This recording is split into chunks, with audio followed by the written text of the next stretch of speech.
Hello everyone, welcome to my channel. Before introducing about the language C, Python, C++, अपन सबसे पहले देखते हैं what is computer language. So firstly learn about what is language, computer language, what is programming, means what is coding, okay, and how many translator are used for language. So firstly, what is computer language? ठीक है. Language means communication. Language का means क्या होता है? Communication. जैसे कि हम natural language use करते हैं, इंग्लिश, हिंदी, इस तरह की लैंग्वेज किसी भी आइडियाज़ को, अपने आइडियाज़ को, अपने इमोशंस को किसी और को शो करने के लिए, किसी और से कम्युनिकेट करने के लिए हम नेचुरल लैंग्वेजेस इंग्लिश, हिंदी और एक्स्ट्रा लैंग्वेजेस यूज़ करते हैं. ठीक है. लेकिन अगर हमें कंप्यूटर से कम्युनिकेट करना है तो उसके लिए जो लैंग्वेज यूज़ की जाती है वो कंप्यूटर लैंग्वेज कहलाती है. A language acceptable to a computer system, ऐसी लैंग्वेज जो कंप्यूटर लैंग्वेज एक्सेप्ट करता है, कंप्यूटर और प्रोग्रामिंग लैंग्वेज कहलाती है. Okay. Next one, coding. Coding क्या होती है? जो भी कंप्यूटर को अपन इंस्ट्रक्शंस देते हैं उसको लिखने के लिए, इंस्ट्रक्शंस को लिखने के लिए जो प्रोसेस होता है, जो लैंग्वेज यूज़ की जाती है उसको लिखने के लिए, वो कोडिंग या प्रोग्रामिंग कहलाती है. फॉर एग्ज़ाम्पल हम लेते हैं एक कैलकुलेटर. कैलकुलेटर में हमने 10 और 2 को ऐड करना है, तो 10 + 2 ऐड होने पर हमने इनपुट क्या दिया? 10, और इंस्ट्रक्शन क्या दिया? प्लस का, मतलब उसको ऐड करना है किससे? 2 से. तो हमें आउटपुट क्या मिलता है? 12. ओके. तो इनपुट गिवन, देन आउटपुट हमको किससे मिलता है? जब उसके अंदर पर्टिकुलर इंस्ट्रक्शंस दिए जाते हैं. इसी तरह से कंप्यूटर को भी इंस्ट्रक्शंस देते हैं, कंप्यूटर इंस्ट्रक्शंस पे वर्क करता है, और जो वो इंस्ट्रक्शंस लिखे जाते हैं, वो प्रोसेस जिस लैंग्वेज में लिखे जाते हैं वो प्रोसेस कोडिंग कहलाता है. जैसे हमें कैलकुलेटर के हमने देखा कि हमको 10 + 2 का आउटपुट 12 मिला. इसके पीछे प्रोग्रामर ने एक पर्टिकुलर लैंग्वेज में कोडिंग करी हुई होती है, वो प्रोग्रामिंग लैंग्वेज यूज़ की हुई होती है, जिसके कारण आपको आउटपुट 12 शो हो जाता है. Okay, right. तो ये प्रोग्रामर जो राइट करता है कोड को, वो सिंपल यूज़र्स और कस्टमर्स को दिखता नहीं है. ओके. तो the process of writing instructions, और ये इंस्ट्रक्शंस जो है वो कंप्यूटर क्या है? 1 और 0 फॉर्म में समझता है. अब अपन देखिए कंप्यूटर क्या होता है. कंप्यूटर एक इलेक्ट्रॉनिक मशीन है इन विच they can convert raw data into a meaningful information. Computer एक मशीन है, इलेक्ट्रॉनिक मशीन है, जो कि क्या करती है? जो रॉ डेटा होता है, जो इंस्ट्रक्शंस होते हैं, उसका एक मीनिंगफुल इन्फॉर्मेशन हमें प्रोवाइड करती है. ओके. अब प्रोग्रामर जो होता है वो कंप्यूटर लैंग्वेज को यूज़ करके कंप्यूटर को इंस्ट्रक्ट करता है जो आउटपुट वो चाहता है. Means a programmer uses a computer language to instruct a computer what he she wants it to do. Okay, fine. अब कंप्यूटर लैंग्वेज में भी क्या होता है? कंप्यूटर लैंग्वेज पर्टिकुलर सिंटैक्स पे वर्क करता है.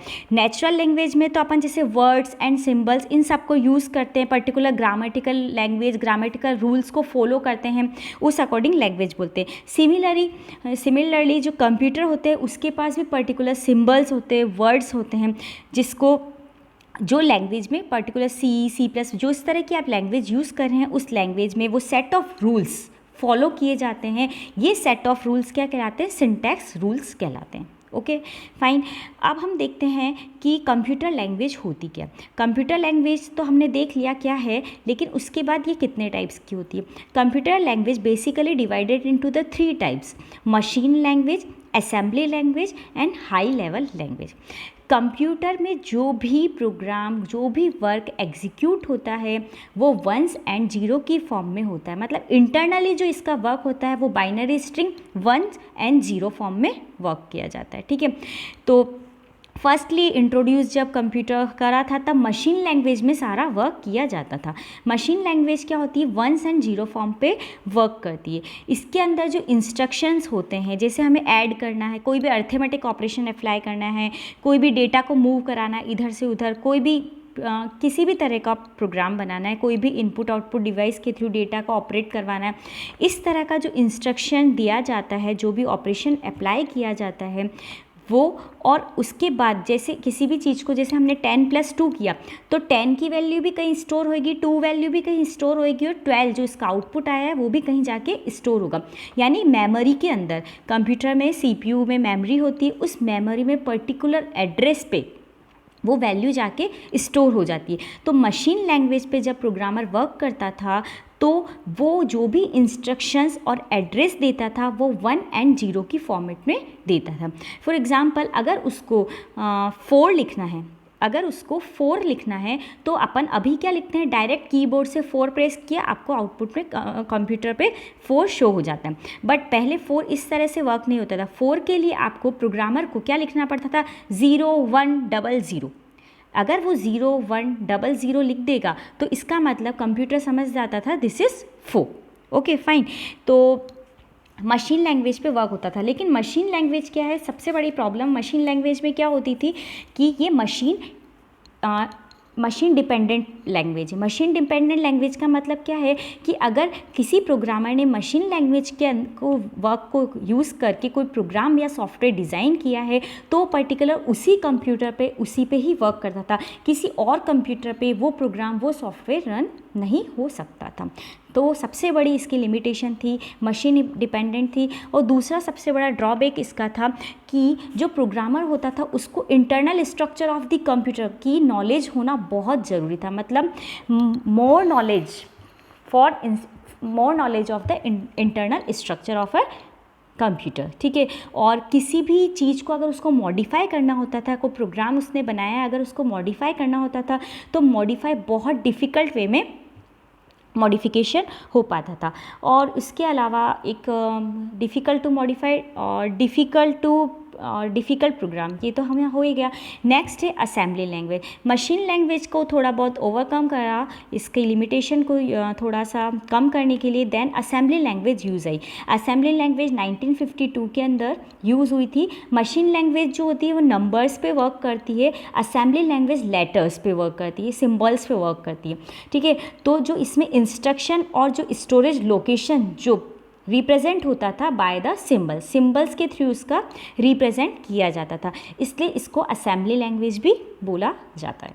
ओके, इसलिए इसको सिंबॉलिक लैंग्वेज भी बोला जाता था। ओके, तो असेंबली लैंग्वेज में भी यही ड्रॉबैक था कि ये भी मशीन डिपेंडेंट थी। दूसरा, इसमें भी प्रोग्रामर को थोड़ा बहुत मशीन लेवल पे वर्क करना ही पड़ता था। मशीन लेवल पे वर्क इन द सेंस उसको जो इंस्ट्रक्शंस वगैरह जो होते हैं, पर्टिकुलर सारे असेंबली लैंग्वेज में इंस्ट्रक्शंस नहीं दिए जा सकते थे, कुछ कुछ कोड उसको 10 फॉर्मेट में देना पड़ता था। और hardware, knowledge of hardware required, ठीक है, उसको हार्डवेयर की नॉलेज होना बहुत कंपलसरी था। मशीन डिपेंडेंट हो गया। नेक्स्ट है असेंबली लैंग्वेज का जो इंस्ट्रक्शन होता था, जैसे अपने को किसी डेटा को A रजिस्टर से B रजिस्टर में मूव कराना है, अभी आपको इतना नहीं पता पड़ेगा व्हाट इज़ रजिस्टर और ये सब, तो उसके लिए अपन इंस्ट्रक्शन लिखते थे MOV A to B। तो इस तरह से इंस्ट्रक्शन लिखते थे। इस तरह के इंस्ट्रक्शन भी ये कोई सिंपल इंग्लिश टाइप के लैंग्वेजेस में नहीं आते थे, इसके लिए प्रोग्रामर को बहुत इफ़र्ट्स लगते थे प्रोग्राम लिखने के लिए।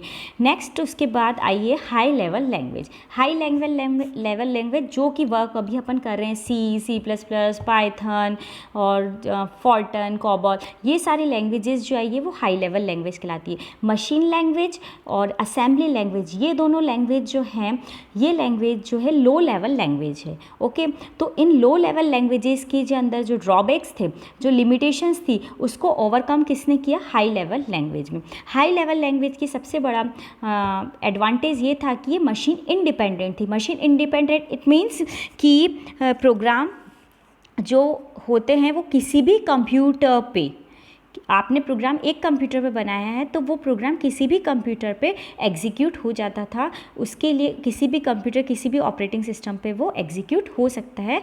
ये मशीन इंडिपेंडेंट लैंग्वेज है, ठीक है। तो मशीन इंडिपेंडेंट लैंग्वेजेस जो थी, और इसके अंदर प्रोग्रामर को internal structure of the computer की भी नॉलेज लेने की कोई इतनी ज़्यादा नीड नहीं होती थी। ओके, तो इसके अंदर मशीन इंडिपेंडेंट से मतलब क्या है, the machine high level language can be ported and executed on any computer, can be ported and executed on any computer having a translator software. यानी उसके पास क्या होना चाहिए, बस उस कंप्यूटर के पास, सपोज मैंने ए नाम पे टू कंप्यूटर है, computer A computer B, computer E पे किसी प्रोग्रामर ने पूरा सॉफ्टवेयर क्रिएट किया है, ओके, सी लैंग्वेज में। तो अगर उसने सी लैंग्वेज में कंप्यूटर जो उसने सॉफ्टवेयर क्रिएट किया है, अगर उसको बी कंप्यूटर पे रन करवाना है तो उसको कंपाइलर की नीड होती है। मींस केवल सॉफ्टवेयर वगैरह जो भी प्रोग्राम है उसको रन कराने के लिए केवल दूसरे कंप्यूटर में केवल ट्रांसलेटर डालना पड़ता है, ट्रांसलेटर इंस्टॉल करना पड़ता है तो प्रोग्राम रन हो जाता है, ओके। अब कौन कौन सी हाई लेवल लैंग्वेज है, जैसे फॉर्टन जो है फार्मूला ट्रांसलेशन लैंग्वेज जो है वो 1957 के अंदर इंट्रोड्यूस की गई थी। देन उसके बाद आई है COBOL, common business oriented language 1959 में ये हुई थी। Then BASIC beginners all purpose symbolic instructions code, beginners all purpose symbolic instruction code ये 1964 में इंट्रोड्यूस हुई थी। देन पास्कल आई, C and C++, Java, C#, Python, ये सब लैंग्वेजेस अभी करंटली चल रही है। C एंड C++ 1972 में इंट्रोड्यूस हुई थी, पास्कल 1971 में इंट्रोड्यूस हुई थी। जावा जो है फॉर्मली अनाउंस 1995 में हुई है, कमर्शियली रिलीज 1996 के अंदर हुई थी। उसके बाद जावा आई है, C# आया है, वो string oriented symbolic language I है। बहुत सारी लैंग्वेजेस है वो हाई लेवल लैंग्वेजेस होती है, ठीक है। लेकिन इन हाई लेवल लैंग्वेजेस ये वर्क तो सिंपल जैसे अपना इंग्लिश कोड होता है इस तरह से ही वर्क करती है पर्टिकुलर सिंटैक्स रूल्स पर, लेकिन इन सब हाई लैंग्वेजेस के लिए ट्रांसलेटर की नीड होती है। ट्रांसलेटर की नीड क्यों होती है, क्योंकि कंप्यूटर केवल मशीन लैंग्वेज को ही एग्जीक्यूट कर सकता है। और what is machine language, machine language क्या, जो 0 और 1 पे वर्क करती है वो मशीन लैंग्वेज कहलाती है। तो high level language directly computer के जो OS है उस पर ऑपरेटिंग सिस्टम पे एग्जीक्यूट नहीं हो सकती, उसके लिए उसको ट्रांसलेटर की नीड होती है। जैसे अपन एग्जांपल लें कि पर्टिकुलर मोदी जी कहीं जापान गए हैं और वहाँ के जो जापान के प्रेसिडेंट है और मोदी जी ये दोनों आपस में बात करें, जापान वाला जापानीज़ में बोलेगा और मोदी जी अपने हिंदी में, तो ठीक है, तो उसके लिए उनके लिए एक ट्रांसलेटर लगाया होता है, यानी जो क्या करता है हिंदी जो मोदी जी बोलते हैं उसको ट्रांसलेट करता है जापान में, और जो जापानीज़ प्रेसिडेंट है वो जापान प्रेसिडेंट है वो अगर जापानीज़ में बोल रहा है तो फिर वो जापान को हिंदी में कन्वर्ट करके मोदी जी को बताते हैं, ठीक है। तो वो एज अ ट्रांसलेटर की तरह काम कर रहा है, नहीं कर रहा है। इसी तरह से अगर कोई हाई लेवल लैंग्वेज लिखी गई है तो हाई लेवल लैंग्वेज को उसको मशीन कोड में जनरेट करने के लिए ट्रांसलेटर क्या करेगा, उस हाई लेवल लैंग्वेज को 1 और 0 फॉर्मेट में चेंज कर देगा, ओके फाइन।